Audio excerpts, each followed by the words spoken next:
Hello students, my self इति विजय from GPC 12। आज हम इलेक्ट्रॉनिक्स थर्ड ईयर के सब्जेक्ट 302 का यूनिट फर्स्ट का जो फर्स्ट पार्ट हम कंटिन्यू कर रहे थे वही कंटिन्यू करेंगे आज आर्किटेक्चर में। देखिए, आर्किटेक्चर ऑफ 8086। आज हम थोड़ा फंक्शनल यूनिट्स देखेंगे कि जो 8086 की आंतरिक संरचना है उसके अंदर कौन से ऐसे महत्वपूर्ण हिस्से हैं, कौन सी ऐसी यूनिट्स हैं, ऐसी इकाइयां हैं जो कि कुछ पर्टिकुलर फंक्शंस को परफॉर्म करती हैं। यहाँ आप देख रहे हैं डायग्राम है ये एक 8086 की आंतरिक संरचना का। डिफरेंट यहाँ पर आपको दिखाई है हमने। देखिए यूनिट्स हैं यहाँ पे, देखिए BIU लिखा हुआ है, यह है बस इंटरफेस यूनिट, और यहाँ नीचे लिखा है EU, यह है एग्जीक्यूशन यूनिट। ये जो डॉटेड लाइन बनी हुई है ये यूनिट्स को दिखाने के लिए है। अब ये बसेस आपको पता है बस होती है, A बस आपकी EU में आती है, और ये जो B बस है और C बस है ये आपकी बस इंटरफेस यूनिट का हिस्सा है। यहाँ पर एक मेमोरी इंटरफेस है जिससे मेमोरी से कनेक्टेड रहेगा 8086, और ये इसके थ्रू एक प्रोसेसर है, एक एडर समझ लेते हैं हम। यहाँ पर एक एडर लगा हुआ है जो कि ये जो सेगमेंट रजिस्टर्स हैं, आपको आगे पढ़ाएंगे क्या चीज़ें हैं ये। इन सेगमेंट रजिस्टर्स के एक हिस्से को इस बस से आने वाले एड्रेस को मिला करके ऐड करके एक नया एड्रेस बनाता है। यहाँ एक इंस्ट्रक्शन स्ट्रीम बाइट क्यू है। इंस्ट्रक्शन क्यू के अंदर 6 इंस्ट्रक्शन एक बार में सेव किए जा सकते हैं। ये पूरी आपकी हुई बस इंटरफेस यूनिट। यहाँ पर नीचे आपकी है एक एग्जीक्यूशन यूनिट। यहाँ पर एक कंट्रोल सिस्टम है जो कि पूरी गतिविधियों को कंट्रोल कर रहा है 8086 की। एक A बस है। A बस इसका नाम A बस नहीं है, मैंने सिर्फ बसेस को डिफरेंशिएट करने के तौर पे मैंने A बस, B बस और C बस लिखा हुआ है। ये भी एक बस है, ये भी एक बस है। ये एक तरह से एड्रेस बस है जो एड्रेस कैरी कर रही है। यहाँ पर इंस्ट्रक्शंस कैरी होंगे, एड्रेस कैरी होगा, डेटा कैरी होगा। ओके, ये है आपका एक ALU, अरिथमेटिक लॉजिक यूनिट, जहाँ की सारी गणनाएं, सारी जो मैथमेटिकल कैलकुलेशन, कंप्यूटेशन वगैरह है प्रोसेसर के अंदर वो यहीं पर होती है, और ऑपरेंड्स और फ्लैग्स वो यहाँ से एक्सेस करता है। यही ऑपरेंड्स बस के द्वारा आदान प्रदान किए जा सकते हैं। अरिथमेटिक लॉजिक के अंदर का जो रिजल्ट है वो बस पर डाला जा सकता है। बस से डेटा को अरिथमेटिक लॉजिक यूनिट इनपुट ले सकता है। ऐसे ही जो जनरल पर्पस रजिस्टर्स है, आपने 8085 में भी पढ़े हैं ना, AH, AL, BH, BL ऐसे जनरल पर्पस रजिस्टर्स, वही 8086 में वैसे भी हैं और थोड़े से डिफरेंट भी हैं।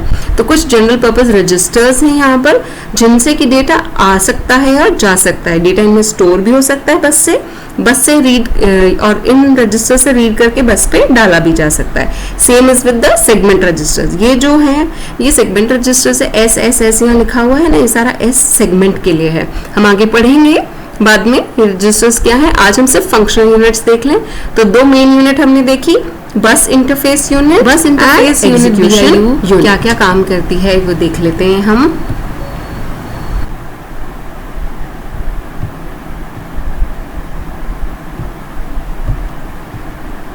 सबसे पहला, फेच द इंस्ट्रक्शन और data from memory, write the data to memory.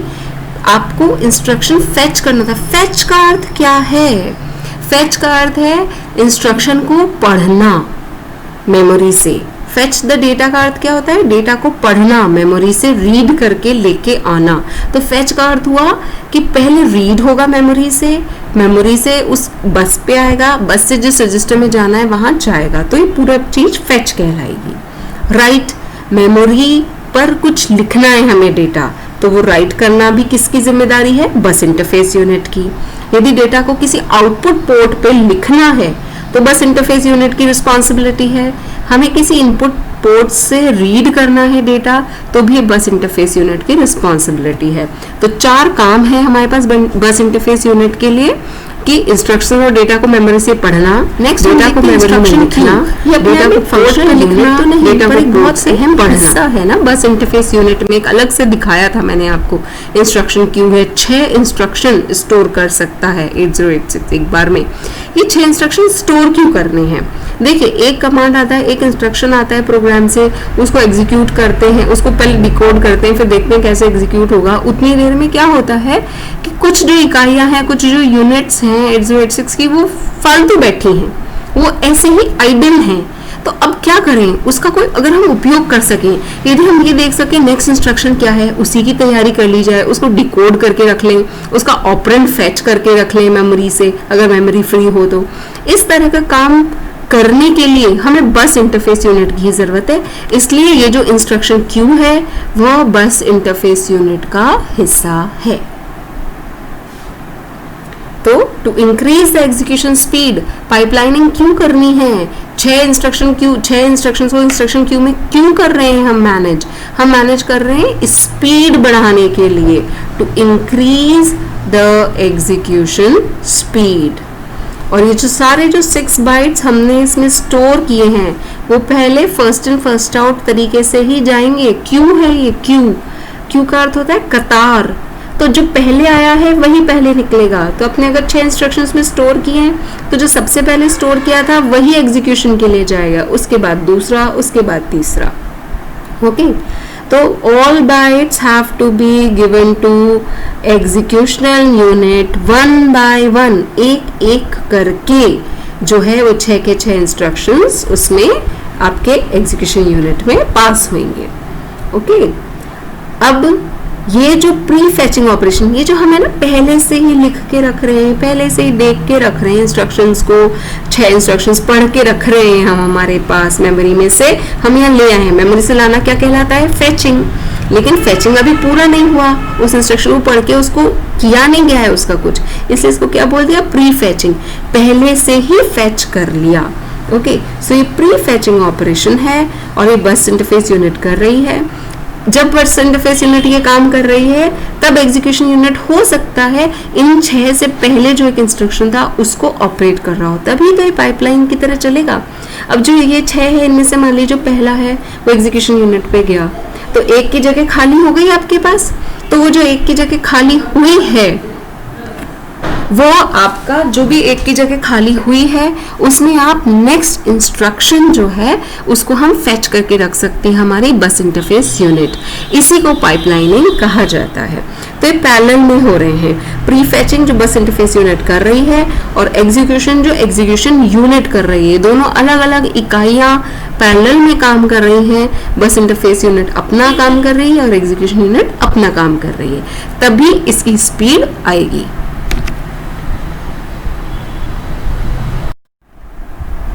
अब हम बात करते हैं एग्जीक्यूशन यूनिट की।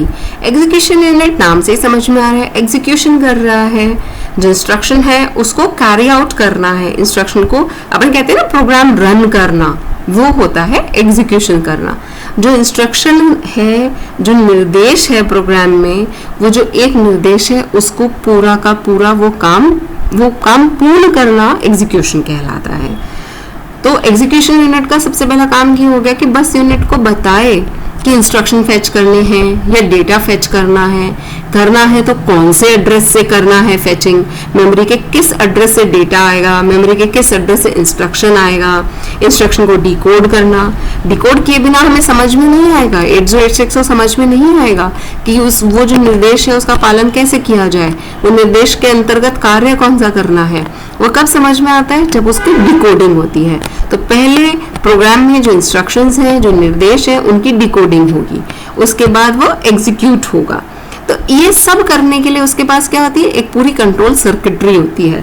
मैंने आपको बताया ना, कंट्रोल सिस्टम होता है, एग्जीक्यूशन यूनिट का हिस्सा होता है। क्या होते हैं, जनरल पर्पस रजिस्टर होता है, एक अरिथमेटिक लॉजिक यूनिट होती है सारी गणनाएं करने के लिए, कुछ और रजिस्टर्स होते हैं जहाँ पे ऑपरेंड्स, फ्लैग्स ये सब सेव किए जाएं, और आपके पास होता है एक कंट्रोल सिस्टम।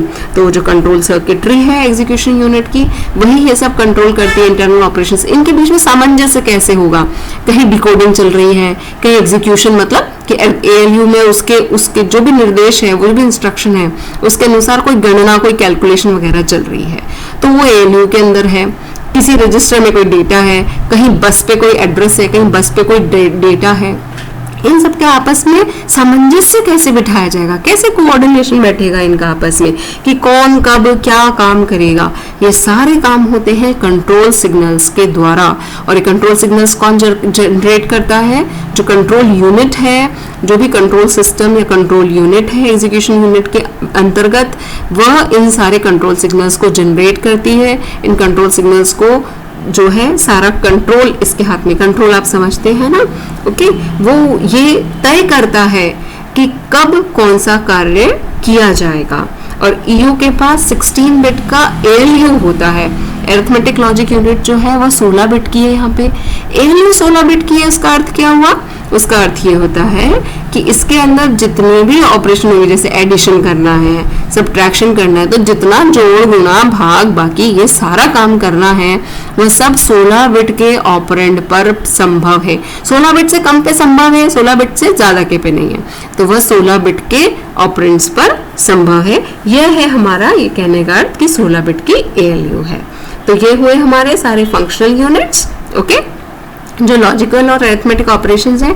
8 बिट ऑपरेंड पे भी हो सकते हैं, 16 बिट पे भी हो सकते हैं, लेकिन 16 बिट से ज्यादा पे नहीं हो सकते। इसलिए हम कहते हैं कि ईयू जो है वो एक 16 बिट एएलयू को कंसिस्ट करती है। ये हुई आपकी सारी फंक्शनल यूनिट्स, सारी जो विभिन्न इकाइयां 8086 की आंतरिक संरचना की। Thank you.